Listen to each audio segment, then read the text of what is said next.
ஈரோடு கிழக்கு தேர்தல் நடத்தும் அதிகாரி மாற்றம் செய்யப்பட்டிருக்கிறார். அதிரடியான அறிவிப்பு வெளியாகி இருக்கிறது. கூடுதல் விவரங்களை செய்தியாளர் சதாசிவம் வழங்க கேட்கலாம். சதாசிவம், வணக்கம். இந்த தேர்தல் அதிகாரி மாற்றம் தொடர்பான முழு விவரங்கள் என்ன? நிச்சயமாக வணக்கம். ஈரோடு மாநகராட்சி அலுவலராக மணி கையேஸ் என்பவர் கடந்த ஆண்டு முதல் பதவி வகித்துள்ளார். இந்நிலையில் ஈரோடு மாநகராட்சிக்கு உட்பட்ட கிழக்கு தொகுதி சட்டமன்ற உறுப்பினர் EVK இளங்கோவன் மறைவை தொடர்ந்து ஈரோடு கிழக்கு தொகுதி தேர்தல் வரும் பிப்ரவரி 5ஆம் தேதி நடைபெற உள்ளதாக இந்திய தலைமை தேர்தல் ஆணையம் அறிவித்தது.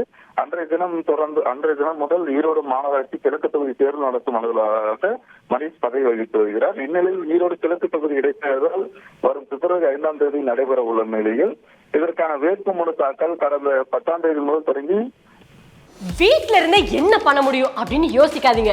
இங்க ஒருத்தர் வீட்லயே சோப்பு தயாரிச்சு மாசம் 3 லட்சம் ரூபாய் சம்பாதிக்கிறார். எப்படின்னு தெரிஞ்சுக்க ஃப்ரீடம் ஆப் டவுன்லோட் பண்ணுங்க. 17ஆம் தேதி வரை நடந்தது. இந்நிலையில் பார்த்தோம்னால் 20ஆம் தேதி வேட்புமனு வாபஸ் நிறைவடைந்து சின்னம் ஒதுக்கீடு செய்யும் போது சுயேட்சையாக போட்டியிட்ட வேட்பாளர் அக்னி ஆழ்வார் என்பவர் கர்நாடக மாநிலத்தைச் சேர்ந்த சுயேட்சையாக போட்டியிடும் வேட்பாளர் பத்மாவதி என்பவருக்கு எப்படி வேறு மாநிலத்தைச் சேர்ந்தவர்களுக்கு இங்கு கிழக்கு தொகுதியில் போட்டியிடுவதற்கு வேட்புமனு ஏற்றுக்கொள்ளப்பட்டு தற்போது சின்னம் ஒதுக்கீடு செய்யப்படுகிறது என்பது கேள்வி எழுப்பினார்.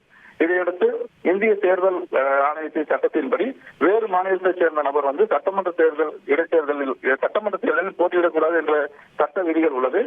இதனால் குழப்பம் நீடித்தது இறுதி வேட்பாளர் பட்டியல் வெளியிடுவதில். இதனைத் தொடர்ந்து நள்ளிரவுக்கு மேலாக இறுதி வேட்பாளர் பட்டியல் வெளியிட்டது. இது போன்ற சம்பவம் தற்போது நிலவி வரும் நிலையில் இந்த சூழலில் தேர்தல் நடத்தும் அலுவலர் மணி திடீரென மாற்றப்பட்டுள்ளார்.